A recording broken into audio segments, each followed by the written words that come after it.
Semua adalah money politics.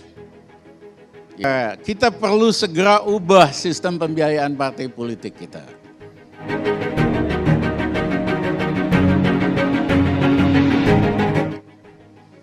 Dan dalam prakteknya banyak juga yang bagus, yang hebat. Sayangnya lebih banyak yang bermasalah. Dan sebetulnya bisa diperbaiki, tentu akhlak. Tapi saya setuju akhlak, cuman akhlak kalau nggak punya pengetahuan juga, mohon maaf Pak Kiai.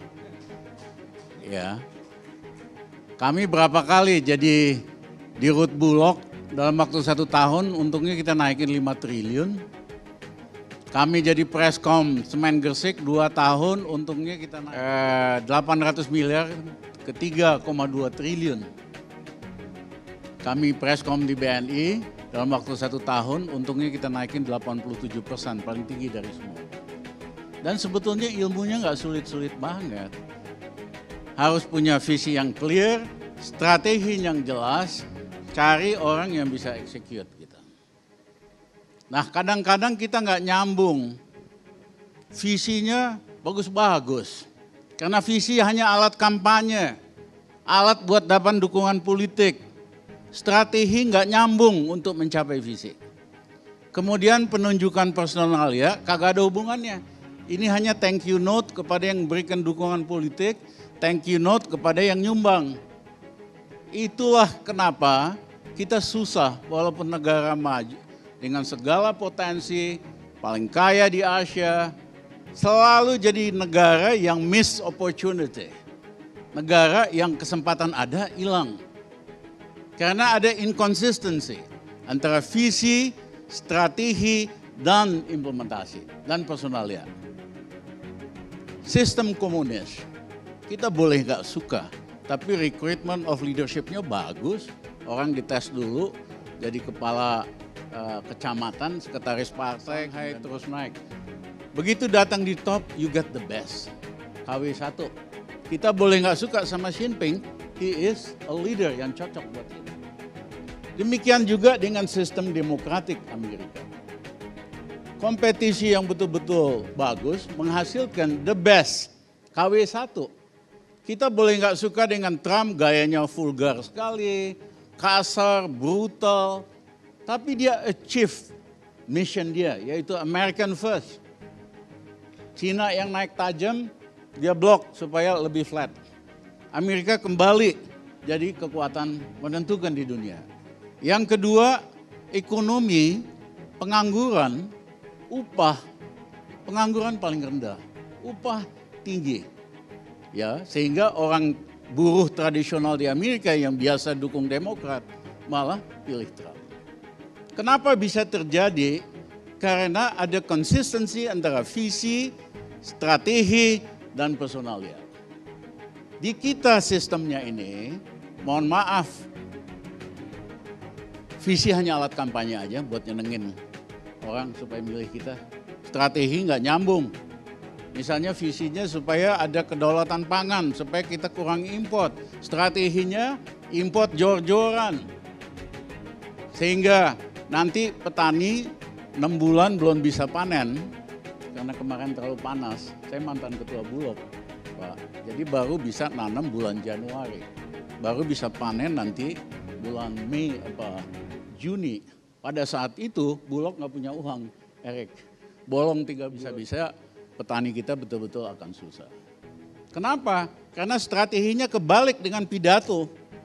Mau kurangin import, strateginya import jor-joran. Ya, import garam. Petani garam tuh nangis, harusnya importnya cuma 2 juta ton, dinaikin 1 juta ton ekstra. Gula juga sama. Ya kan, yang ada tuh gula rafinasi, nggak punya pabrik, pabriknya di dekat pelabuhan, dan sebagainya dan sebagainya. Dipilih personalianya yang juga buat dapat rente dari semua bisnis ini. Nah selama Indonesia kayak begini, ada inconsistency antara vision, strategi, dan personalia, kita susah untuk jadi the best. Padahal di Indonesia pinter-pinter banyak, Yang dedicated banyak, nggak semuanya brengsek. Saya pengalaman di birokrasi di mana-mana, banyak pejabat kita yang bagus-bagus, ya, tetapi they not come forward ke atas karena sistem kita tidak mencari yang terbaik untuk tugas apapun. Pendukung saya, ya kan, tukang yang kasih sumbangan sama saya, ketimbang kita cari yang terbaik. Dan kalau kita lakukan itu, saya percaya betul-betul Indonesia bisa jadi negara hebat dan besar. Nah, kuncinya Pak Arni, I'm sorry to say this, yang menghancurkan ini semua adalah money politics. Ya, akibat money politics, pemilihan, saya diundang makan siang sama Perdana Menteri Belanda beberapa tahun yang lalu. Saya iseng-iseng nanya, Pak Perdana Menteri ngabisin duit berapa untuk jadi Perdana Menteri? Dia tersinggung, Dr. Ramli, you're insulting me. Ya, kamu kurang ajar nanya pertanyaan begitu. Karena saya nggak keluarkan uang, saya jual ide. Nah, padahal mau jadi bupati di Indonesia paling nggak 10 sampai 50 miliar, mau jadi gubernur berapa sampai berapa. The whole system, the mother of, I'm sorry to say, is politics.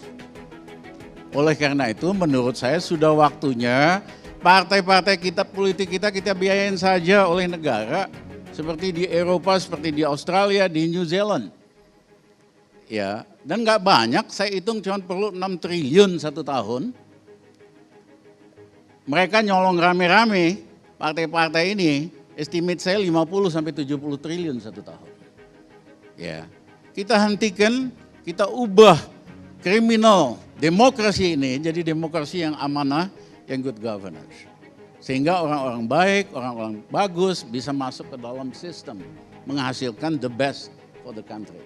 Selama kita money politik mendominasi politik kita yang aneh-aneh, ya survive aja udah lumayan gitu.